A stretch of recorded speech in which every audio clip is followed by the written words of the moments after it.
Welcome to the Work in Progress podcast. This is a space where we want to create conversations around things that actually matter. Thanks for joining us today. We hope these words encourage you to know that no matter where we are in our journeys, we're all still a work in progress. All right, we are back with another episode for you. And we back. Chance the Rapper, is that who that is? That is, man. Chance the Rapper. We got a good one for you guys today. I'm excited to be here. My name is Aaron. This is my boy Daniel. What's up? And welcome to the Work in Progress podcast. That's right. Let's dive right into it this Let's week. just get after it. How about that? Yeah, I'm cool with that. You good? Yeah. You might be wondering, what are we talking about? Divine interruptions by the title of this podcast. Unless you are, shout out to all the people at Awaken Church. You know what divine interruptions is. We actually wrapped up our first sermon series of the year this week, and it was all about divine interruptions, where Jesus interrupts people's fill in the blank lives, circumstances. And so we walked through the Gospels and just talked about Jesus showing up. And so something that we wanted to do with this episode today is just talk about something that maybe stuck out to us through the series. And maybe it's hopefully it's a tangible little nugget that you can take with you in your day. Also, if you want to go and listen to these, you totally should. And so we're actually going to tell you what week, I think, the series that we did, or we'll link that in the show notes or whatever. Yeah, we'll link so you can actually go back, and if it intrigues you a little bit, you can go back and watch that sermon or listen to that sermon. It's a really, really fun series. I actually enjoyed it. Behind the scenes here is I actually got to vote as we'd sit down as a teaching team and our people here, and we map out the year. And so this is one that I was super excited about. I voted for it. I think it's so cool because it speaks a lot to both mine and my wife's life and our journey. And so, yeah, man, go for it. I want to know, what was your big takeaway? What was one thing that stuck out to you, man? Just go for it. You tell me. I liked how they talked about divine interruptions. That stuck out to me a lot. No, I'm just kidding. But more specifically, I really appreciated how when I first heard the term divine interruptions, I was like, cool, yeah, Jesus definitely shakes things up. God is moving all the time, and it's definitely not always in the way that, we want it to go. And reflecting on the series, I really like how it was emphasized that those sometimes can be seen as negatives to us, or big things that happen in your life, almost causing you to be at a low, right? And to desperately need and want Jesus. But on the flip side of that, there's actually positive divine interruptions. And I hadn't thought about it in that light. Yeah. Usually you hear interruption, you're like, well, that's a negative. Yeah. So exactly. That was where my mind was. And so the positive aspect of that was it flipped for me, I was like, oh, that's right. There's two sides to that. And that was probably one of my biggest takeaways, is that not all interruptions are negative, right? Or negative feeling. They can be for such benefit. And not usually, all the interruptions that God makes are for a reason, for a purpose. For sure. But sometimes he's interrupting something that may be a negative in your life to make it a positive. Yeah. To make it better. And we see them as interruptions because we don't know the full picture, the full plan. It's interruption to what we thought was how it was supposed to go. But it's not an interruption for God. He knows. And so it's just, really good. Yeah, exactly, man. It was really cool. And from a storytelling aspect, I appreciate that, right? And there's a lot of these gospels that we went over, they told really beautiful stories. And as we dove into it during the sermons on a weekly basis, we also dove into it at our life groups and broke them down even further. Yeah. And you get to see it from this big picture. And it's really amazing how even the smallest details that you overlook reading the scripture over the first time, second time, can really make a difference in showing how God was planning that the whole time, and how he was going to use it for his will without us even knowing, kind of almost under our noses, but it's right there at the same time. Actually, before you share your passage, I think that's a really good point of the thing in life group. I don't know how it was at y'all's life group, but I know at ours for sure, is it was man, we got to hear each other's stories of the moments that we thought were interruptions that actually brought us, whether it's here right now or at a different part of our life, a different season. Man, it's just really cool to look back and to think about little moments in your life that you didn't plan for, or you thought were annoying, or, you know, they were an interruption. And then you look back 2 years, 5 years, 2 months, whatever, 10 years down the road, and you're like, oh man, that was awesome. Yeah. And I think it was just that it was several weeks that we got to just do that. And I got to like learn more about people. But also it's like an encouragement of like, even if you're going through something right now that you feel is interruption to your plan, hold on. It's just like, man, remember, think back to all those moments in your life that you thought were a big interruption, but that God showed out and showed up. And so let that be an encouragement. Even if you're going through something that you feel is an interruption, man. Yeah, it's absolutely an encouragement. Yeah. And although it may be hard in the moment, don't let that get you down. And it's for sure. It's good, man. God is still good. And all right, tell me your favorite. Now, this isn't your favorite teacher or preacher. This is, what was your favorite passage or something, maybe something that like, hey bro, something that like related to you, or something that like you saw in your own life play out. Just like share with me what stuck out to you. Yeah. So, Pastor Ryan talked about your favorite, my favorite guy in the world. Pastor Ryan talked about, that's funny. He talked about Mark, chapter 5, verses 25 through 34. And essentially the story goes that, without getting too into it, there's a woman who's sick, very sick, cast out, has been for 12 years. She makes her way through this long, massive crowd to touch Jesus' garment, right? Because she has full faith that that's what's going to heal her, and that's what's going to bring her out of this place that she's been in for the previous 12 years of her life of misery and just being cast out and left to the side. And it turns out to be a beautiful story about how, you know, of course, she touches his garment, she's healed. Yeah. And she confesses her sins, she confesses her whole sins, and ultimately Jesus gives her a name, because up until that point, she was only referred to as, you know, the woman who was sick, the woman with disease, or whatever they called her specifically. And Jesus called her daughter. And that was a really good reminder. And it reminds me of my wife's life and my life specifically. Like, I think we obviously aren't sick, but there's a point in time before we fully leaned in that we didn't really, like, we had faith, we had trust in God, but we weren't all in, you know, and that's probably the best way I can put it. Yeah. You know, we weren't all in, we weren't doing whatever it took to make our way through the crowd to get to Jesus, right?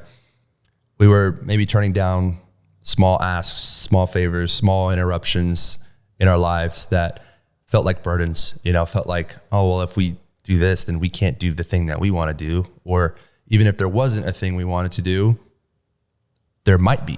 And so we can't do it if we're doing something else. And so with all that being said, like, man, we leaned in maybe shortly before we got married, we leaned in. And then immediately after we got married, we were all in. For some reason, like a flip switched. We were like, all right, we're going to just start saying yes to the things that maybe we wouldn't have in the past. We're going to start saying yes to the things that we feel God's pull in even the slightest bit. And that's led us into some pretty uncomfortable situations, to be completely honest. Not all of it has been like roses and sunshine. And some of it's been pretty, sometimes it gets annoying, you know, like really tedious. But a lot of it has been fun. A lot of it has led us to things that we would have never done in our lives. And all of it has led us to grow as a married couple and grow as individuals, chasing after that relationship with Christ. And so it's just been amazing, man. Like, the difference between like pushing it off or maybe saying, nah, I don't know. I don't think so.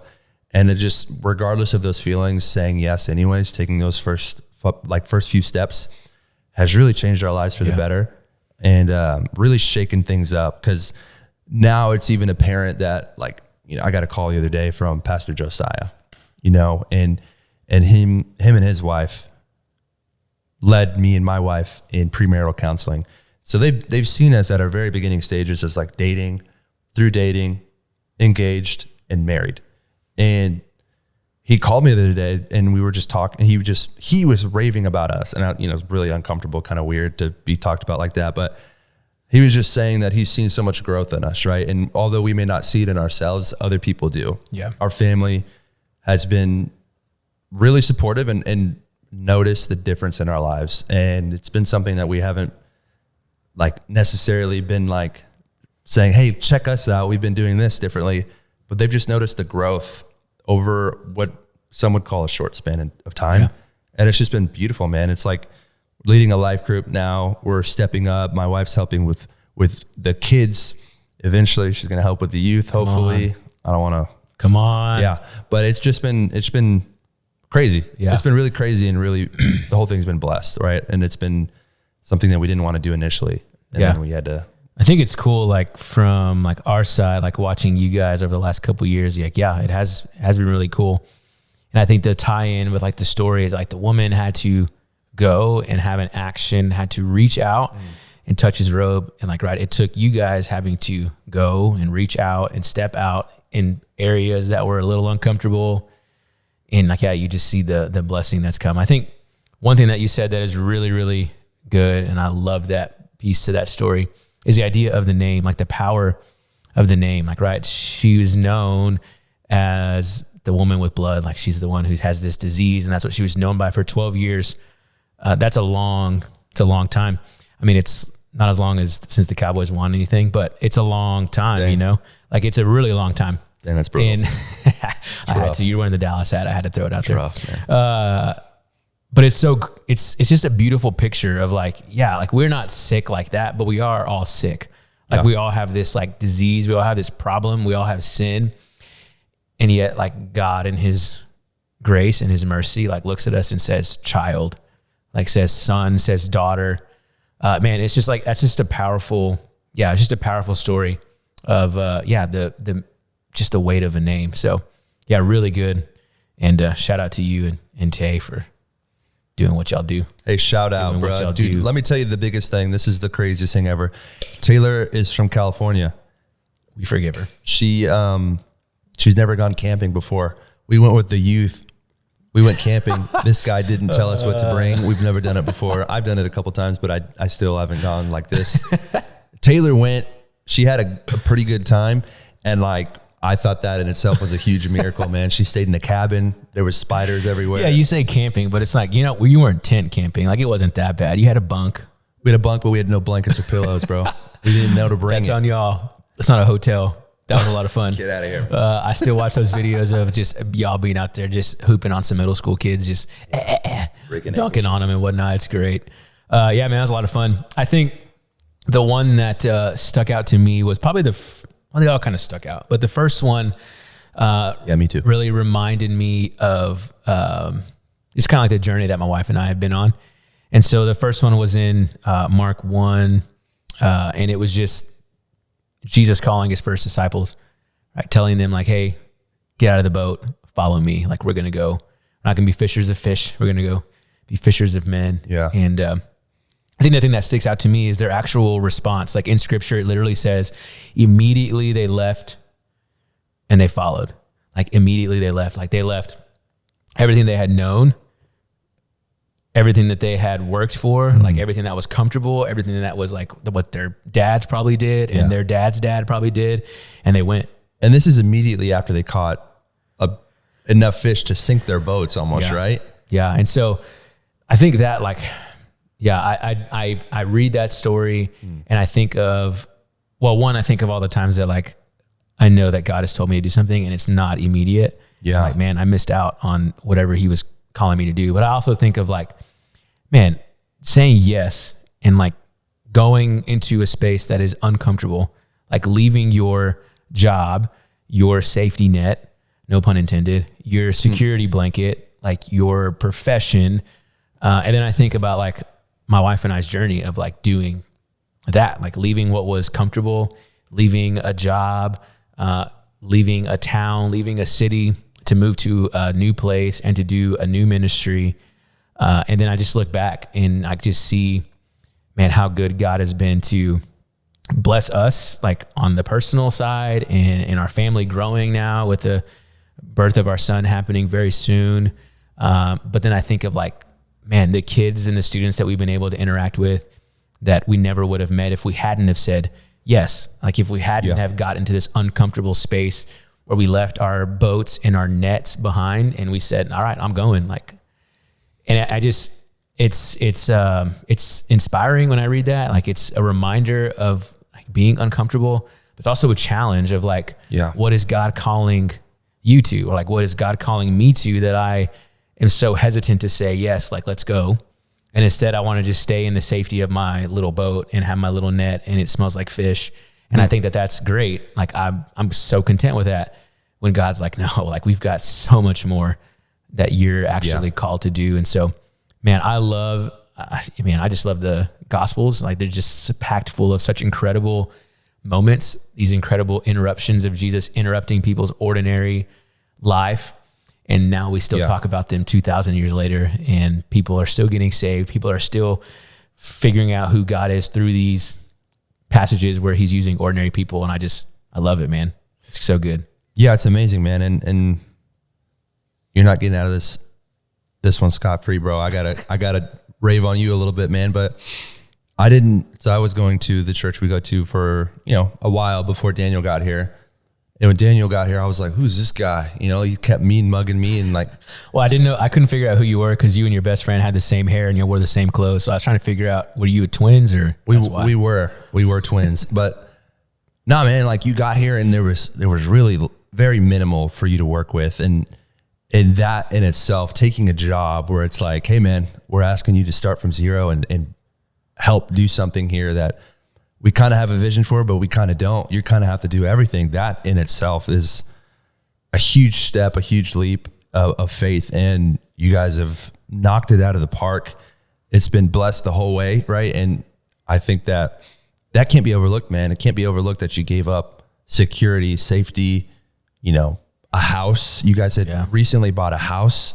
You gave it all away. Like you gave that up. Like obviously you didn't give it for free, but like you gave it away, man. And it's definitely not something that, like I always tell people, like that's definitely God, because that's not something that I would ever have done and like ever have thought through, and like it doesn't make any sense. It doesn't make any sense. But like it's a God thing. Like it's just total, like absolutely, man. Surrendering and saying, all right, man, this is what I feel you're telling me to do. So let's do it. And the thing is I think that,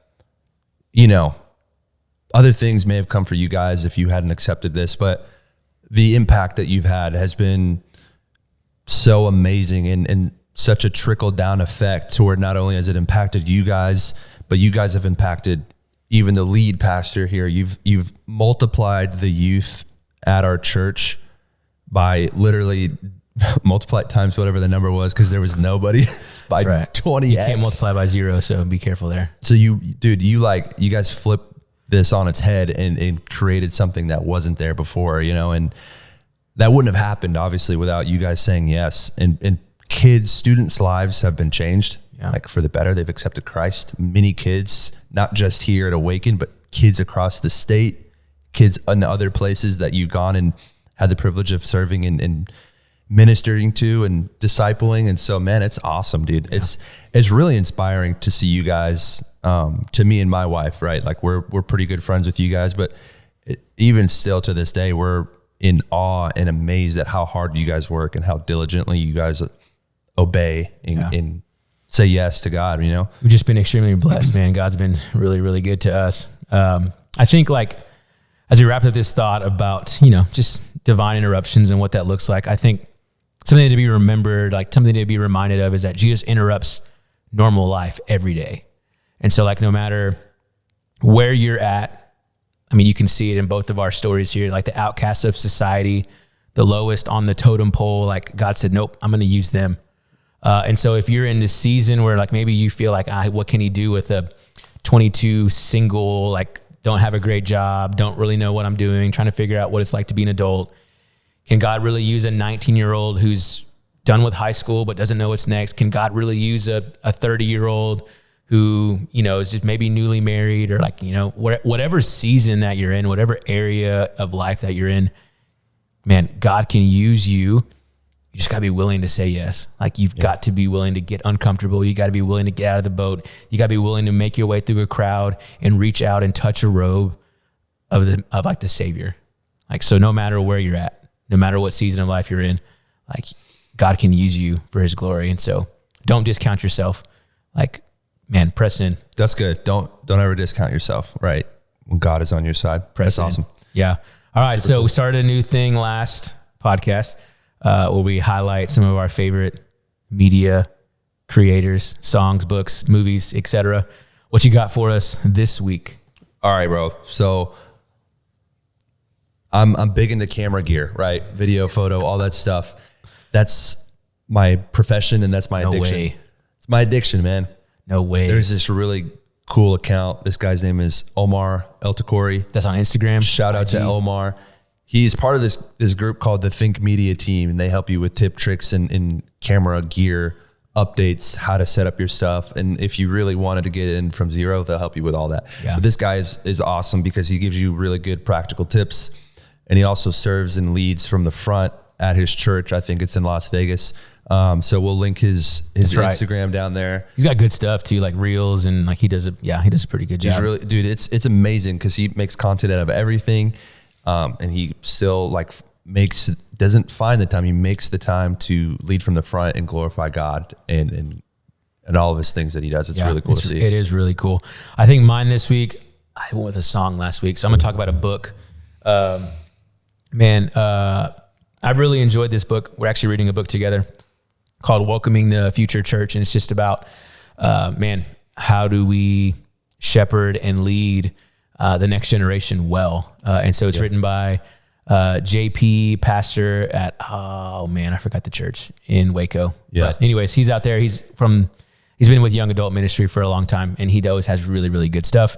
We will link that book in the notes because it's really good. Like, it's made for, like, I think pastors and people who work at a church, but I know you've gotten a lot of it too. It's just super practical information about like living authentically and like structuring things in church to reach the next generation. And so I've really, really enjoyed it. He's also a phenomenal speaker and writer, and like, he does a really good job. So shout out to them. It's good. It's a really good book. I'm not a pastor or anything, but it's a great book. You're not a reader? Is that what I'm not a reader. I'm not a pastor. I don't know how to read, but audiobook, man. He's audiobooking it.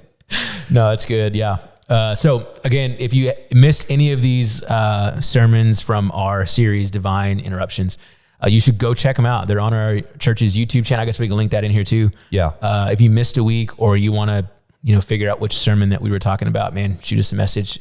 They were all really, really good. Yeah. And we'd love for you to check them out. Highly recommend. Yeah.